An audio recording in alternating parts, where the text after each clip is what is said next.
I spent 9 months deployed overseas, dreaming of the day I'd finally walk back through my own front door, kick off my boots, and hug my husband. But the moment I unlocked the door, my mother-in-law Evelyn stood in the foyer, holding a clipboard. Before I could even drop my duffel bag, she handed me a laminated sheet of paper, titled, "House Rules for Julia Rule. Number 1, you are a guest in this house now, and dinner is served at 6 p.m. sharply, no military excuses." She thought because my husband had let her move in while I was away, she was running the show.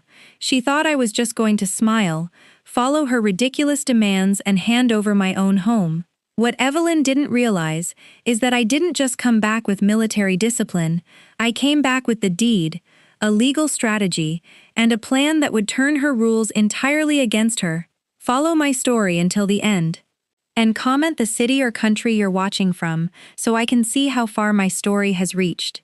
My name is Julia Bennett. I'm 39 years old, and after 9 long months deployed overseas with the United States Army, all I wanted was to come home to my sanctuary. 9 months of dust, loud engines, rigid military routine, and sleepless nights had left me exhausted. The only thing that kept me going was the thought of unlocking my own front door, kicking off my combat boots, and sinking into the couch in the home I worked so hard to buy. You see, I bought my house in Sacramento entirely on my own, 3 years before I even met my husband Mark. Every brick, every piece of furniture, and the deed itself had my name on it. It was my haven. But as I dragged my heavy duffel bags up the front porch and unlocked the door, I didn't find a quiet, welcoming home. I stepped into total chaos. Suitcases lined the hallway, unfamiliar boxes were stacked against my living room walls, and my favorite paintings had been replaced with gaudy, cheap decor. Before I could even call out for Mark, my mother-in-law Evelyn stepped out from my master bedroom, wearing a silk robe that wasn't hers. Behind her stood my sister-in-law Chloe, holding a mug from my kitchen. Evelyn didn't offer a hug or a welcome home. Instead, she adjusted her glasses, crossed her arms, and thrust a laminated sheet of paper directly into my chest. "It's about time you made it back, Julia," she declared. "We need to go over the house rules right now." I stared at the laminated paper in my hand, completely speechless. Across the top, in bold, oversized red letters, it read, "House Rules for Julia." I scanned the list, my heart pounding harder than it ever did during tactical drills. Rule number 1, curfew is 900 p.m. sharply, no incoming or outgoing activity after hours. Rule number 2, Julia is responsible for daily kitchen cleanup and laundry for all house members by 700 a.m. Rule number 3, the master bedroom is permanently assigned to Evelyn due to her delicate back. Julia will occupy the guest room. And the absolute kicker. Rule number 5, due to increased household utility expenses, Julia will pay $800 monthly in room contributions to Evelyn.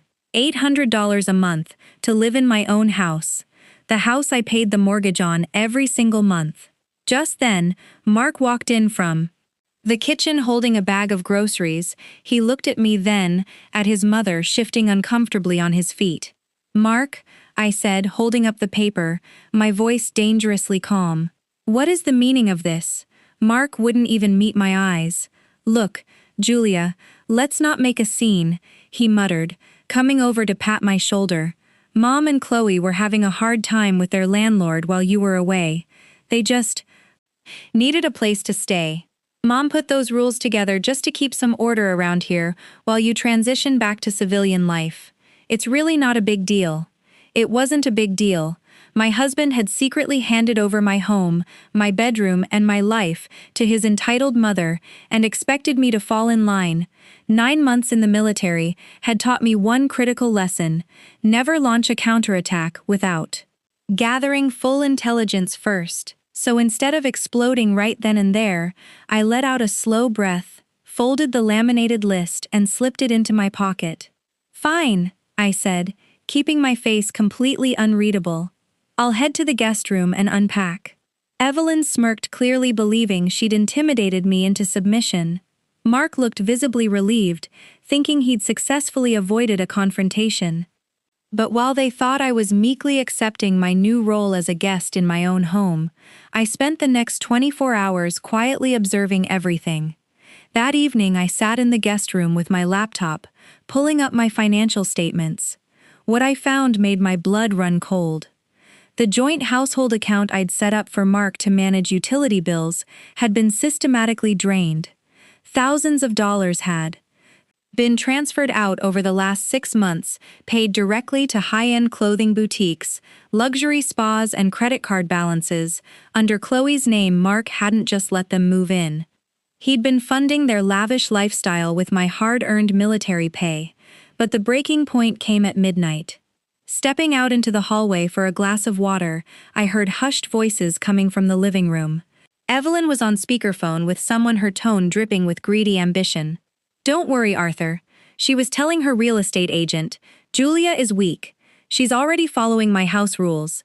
Give me 2 weeks, and I'll have Mark get her to sign the quitclaim deed, transferring the title to me. Once the house is in my name, we can convert it into a rental property and split the monthly cash flow." They weren't just taking over my home, they were planning to steal it entirely.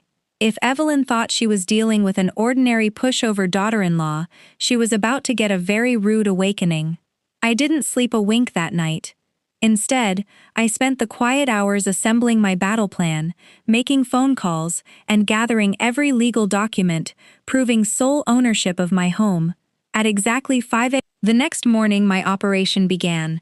I plugged my phone into the high-powered Bluetooth house speakers in the hallway, turned the volume all the way to maximum, and hit play on a loud, piercing tactical military Revy bugle call. Within seconds, doors slammed open. Evelyn stumbled into the hallway in her pajamas, clutching her chest in terror, while Chloe shrieked in shock. Mark sprinted out of the master bedroom completely disoriented. "What on earth is wrong with you?" Evelyn screamed over the blaring horn, her face red with anger. "Are you out of your mind?" I calmly turned off the speakers, wearing my full army uniform, standing tall with my arms crossed. "Good morning, soldiers," I said, my voice cutting through the silence like a blade. "Rule number 1 in my house. Wake-up call is at 0500 hours. Sharply, no military excuses." Before Evelyn could speak, I pulled out a fresh official sheet of paper and handed it to her. "Since you love house rules so much, here is mine.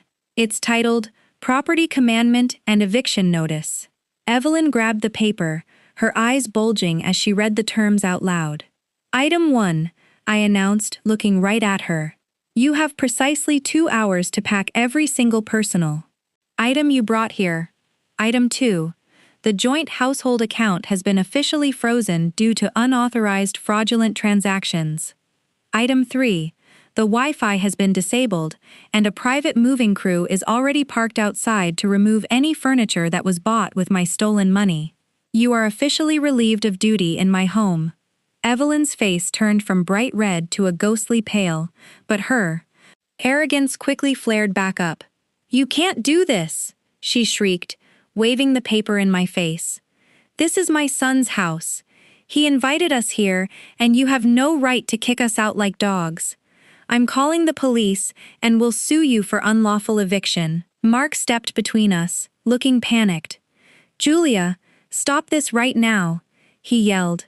"You're taking this way too far. She's my mother. So what if she spent little extra money? She was taking care of the house while you were away playing Soldier Ray. You owe her respect." "I owe her respect?" I asked, letting out a cold, hard laugh. "Mark, she was literally on the phone last night with a real estate agent, plotting to steal this house from under me." Both Mark and Evelyn froze. Before either of them could utter another lie, the front doorbell rang. I opened it to reveal my attorney, Mr. Harrison, accompanied by 2 uniformed sheriff deputies. Mr. Harrison stepped into the foyer, opening a sleek leather briefcase. "Good morning, everyone," he said calmly. "I represent Mrs. Julia Bennett. I have here the original sole ownership property deed, registered exclusively under her name, prior to her marriage.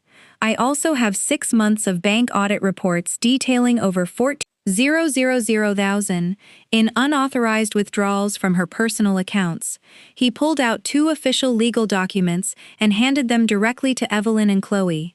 These are formal criminal trespassing notices and immediate eviction orders. You have 30 minutes to collect your personal belongings under the supervision of these officers, or you will be placed under arrest for grand theft and unlawful occupation.